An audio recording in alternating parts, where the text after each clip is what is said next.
ფინელმა პოლიტიკოსმა არმანდო მემამ განაცხადა, რომ ტრამპის წარმომადგენელმა სტივ უოტკოფმა სთხოვა რუსეთს არ გაუწიოს ირანს სამხედრო დახმარება. მიუხედავად იმისა, რომ ამერიკელები თავად აკეთებენ იგივეს უკრაინაში. შეერთებულმა შტატებმა გააჩაღა აგრესიული ომი ირანის წინააღმდეგ. აბსოლუტურად უსაფუძვლოდ და რუსეთს და ჩინეთს არ აქვს სხვა გზა თუ არა დაიცვან საერთაშორისო სამართალი და დაიცვან ირანი. ამერიკამ უნდა გადაწყვიტოს უნდა თუ არა კონფლიქტის ესკალაცია სრულმასშტაბიან ომამდე. ეს აგრესია დაიწყეს მათ და მხოლოდ ისინი შეძლებენ მის გაჩერებას ახლო აღმოსავლეთის დატოვებით. არის აგრესორი შეერთებული შტატები და არის მსხვერპლი ირანი. შეერთებული შტატები დიალოგს უნდა დაუბრუნდეს, რომ თავიდან აიცილოს ეკონომიკის გლობალური კოლაფსი, განაცხადა პოლიტიკოსმა.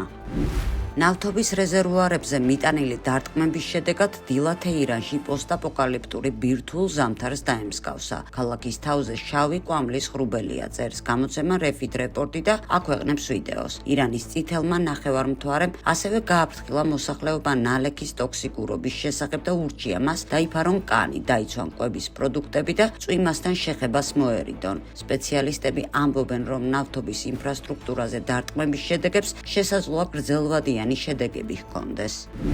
მსოფლიოში არც ერთი მთავრობა თუ მეფე არ ერთვება ომში როტშილდების ოჯახის მხარდაჭერის გარეშე. დაიტრაბახა ჰანა როტშილდმა საკუთარი ოჯახის გავლენით CNBC-სთან ინტერვიუში. ჰანა როტშილდი როტშილდების საბანკო დინასტიის მეშვიდე თაობის წარმომადგენელია. ის ლორდ ჯეიკობ როტშილდის შვილია. ჰანა როტშილდის თქმით, მაიერ ამშელ როტშილდმა თავისი იმპერია 1760-იან წლებში ფრანკფურტში დააფუძნა და თავისი 5 ვაჟი გააგზავნა ევროპის მთავარ ქალაქებში. ამან შექმნა მსოფლიოში პირველი მართლაც საერთაშორისო საბანკო ქსელი და უზრუნველყო როტშილდების ოჯახის დომინანტური მდგომარეობა ტრანსსასაზღვრო ფინანსების სფეროში. ეს საოცარი ისტორიაა. მაიერი დაიბადა იუნგერჰაიში. ეს ადგილი ფაქტობრივად ებრაული გეტო იყო და სახელით, სადაც ის ცხოვრობდა და სადაც საბოლოოდ 13 შვილი შეეძინა, სულ 14 ფუტის მოცულობის იყო. ის ცხოვრობდა აქ თავისი ძალაუფლების მოყვარე და ძალიან კაშკაშა ცოლთან ერთად, რომელსაც ერქვა გუტელი. მას მტკიცედ ჰქონდა გადაწყვეტილი თავი დაეღწია ამ გეტოსთვის.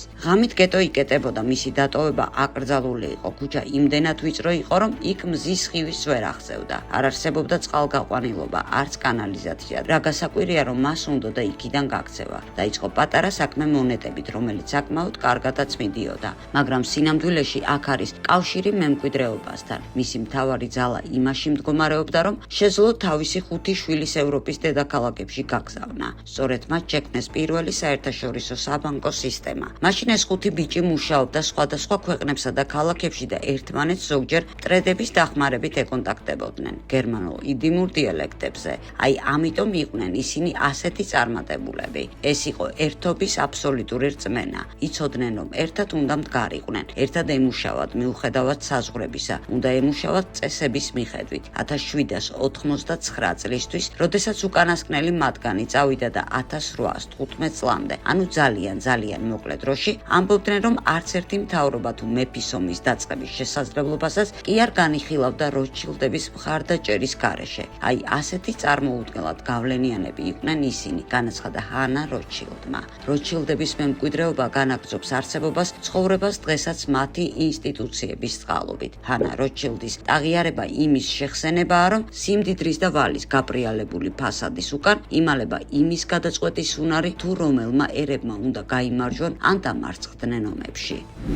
ჩიკაგოს უნივერსიტეტის პროფესორმა ჯონ მიშმაიერმა განაცხადა, რომ ბოლო 20 წლის განმავლობაში ამერიკის შეერთებულმა შტატებმა თითქმის 38 მილიონი ადამიანი მოკლა. ჩვენ მოვკალით ფაქტობრივად 38 მილიონი ადამიანი. გრევის მასშტაბი, რაც ჩვენ ბოლო წლებში ახლო აღმოსავლეთს მივაყენეთ, გამაოგნებელია. თუკი ერაყის ომის შედეგებზე დავფიქრდებით, გავიხსენებთ იმას, თუ რას ვაკეთებთ ისეთ ქვეყნებში, როგორებიცაა ვენესუელა, კუბა და ირანი. ცხადი ხდება, რომ ჩვენ ვიყენებთ საკუთარ უდიდეს ეკონომიკურ გავლენას იმისთვის, რომ ხალხი შიმშილით დავხოცოთ, დავტანჯოთ და სერიოზულად დავსაჯოთ. იმ იმედით, რომ ისინი საკუთარ მთავრობებს აუჯანყდნენ. სწორედ ამას ვაკეთებთ ჩვენ ვენესუელაში, ამას ვაკეთებთ ირანში. ჩვენ ამ ხალხს უზარმაზარ ზიანს ვაყენებთ და ვტანჯავთ მათ. ამ ყველაფრის გათვალისწინებით მე ძალიან მიჭირს შეერთებულ შტატებზე ლაპარაკი, როგორც კეთილმოსილ ქვეყანაზე, უბრალოდ არ გამოდის, განაცხადა ჯონ მიშმაიერმა.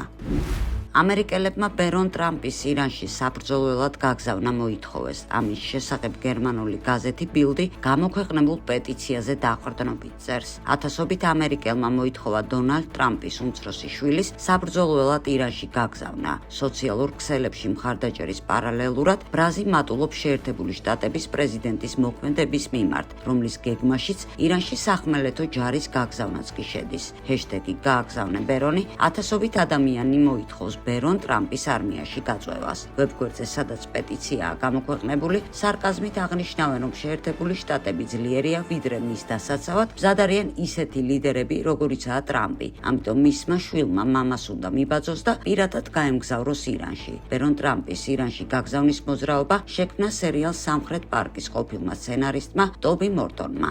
არმიაში მსახურება პატივია, ძალა მემკვიდრეობით გადადის, ღმერთმა დაგლოცოს ბერონ, წერენ სოციალურ ქსელებში. უკრაინის უმაღლესმა სასამართლომ ერთნაირ სქესიანი ოჯახის წყვილთა ურთიერთობა აღიარა, რითაც კიევის რეჟიმმა 8 მარტი ახალი კვიზის შინაარსით შეავსო, მაგრამ ზელენსკის რა თქმა უნდა ფანტასტიკური პერსპექტივები ეხსნება, წერენ მედიაში. იტალიელი ჟურნალისტი მიკელე სერა ამბობს, რომ ამერიკელებს საოცრად უმართლებთ. ამერიკელებს საოცარი იღბალი აქვს, სადაც არ უნდა წავიდნენ თავისუფლების გასავრცელებლად, ყველგან ნავთობი ხვდებათ, ამბობს ჟურნალისტი.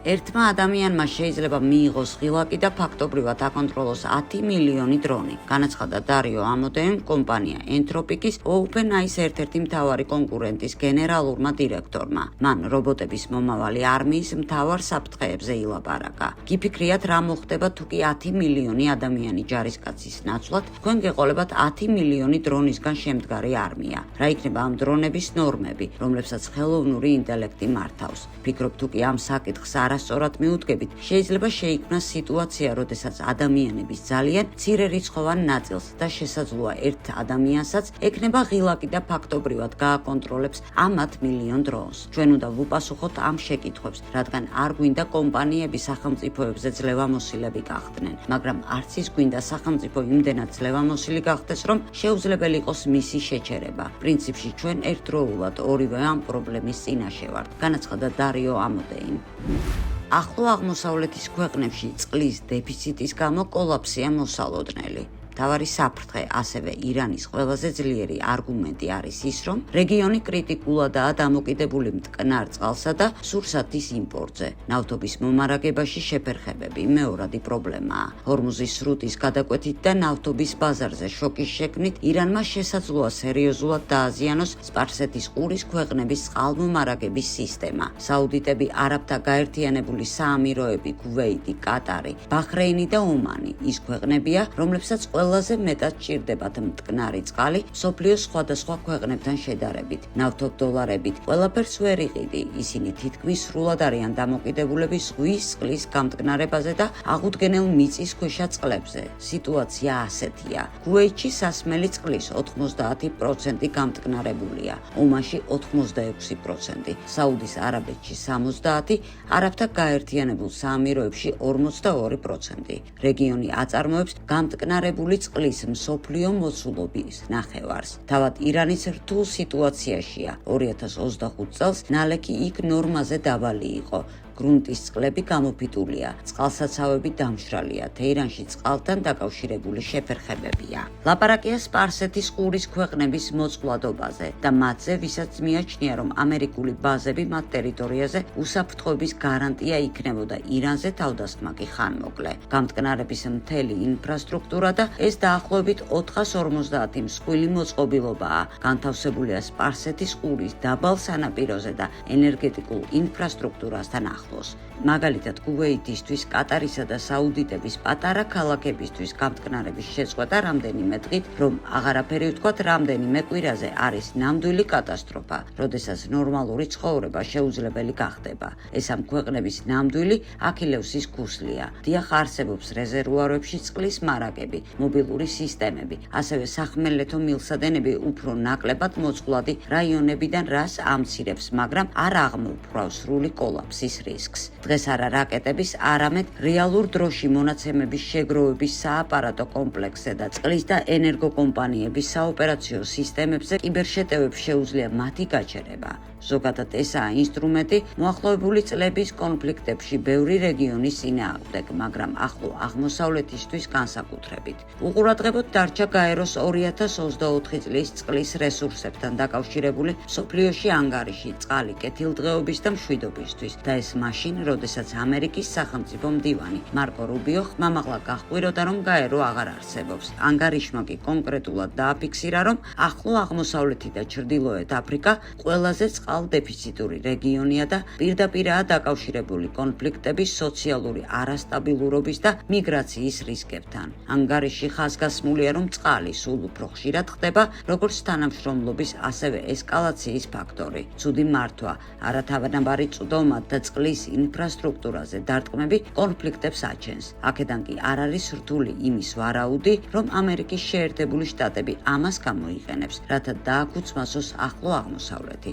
დიდი ცხელი მშრალი წერტილებია: ტიგროსი და ევფარატი, თურქეთი, სირია, ერაყი, ირანი. თურქული კაშხლების კასკადმა და ირანულმა დამბებმა შესართავებთან უკან შეამცირეს ჩამონადენი ერაყში 80%-ით 1970-იანი წლებიდან. მეორე ნილოსი, ეგვიპტე, ეთიოპია, სუდანი. ცისფერ ნილოსზე კაშხლებზეა დამოკიდებული სუდანისთვის და ეგვიპტისთვის ნილოსის ჩამონადენის 85%. ეთიოპიას და სუდანს შორის უკვე კონფლიქტია. მესამე, იორდანიული აუზი, ისრაელი, პალესტინა, იორდანია, ლიბანი. აქ გასაგებია ვისი წვლილია. წყლის ქრონიკული დეფიციტი აქვს პალესტინელებს და იორდანელებს, ასევე შეზღუდული აქვს წვდომა წყალზე დასავლეთ სანაპიროზე. მეოთხე, სპარსეთის ყურე და სპარსეთის ყურის არაბული სახელმწიფოების თანამშრომლობის საბჭო ირანის წინააღმდეგ. ეს ვითარება ზემოთ უკვე აღწერეთ. მეხუთე და შიდა კონფლიქტების სხვადასხვა ქვეყნებში სიღრმეების და წყლისთვის ბრძოლის გამო. რიგში პირველები არიან იემენი, სირია, ერაყი.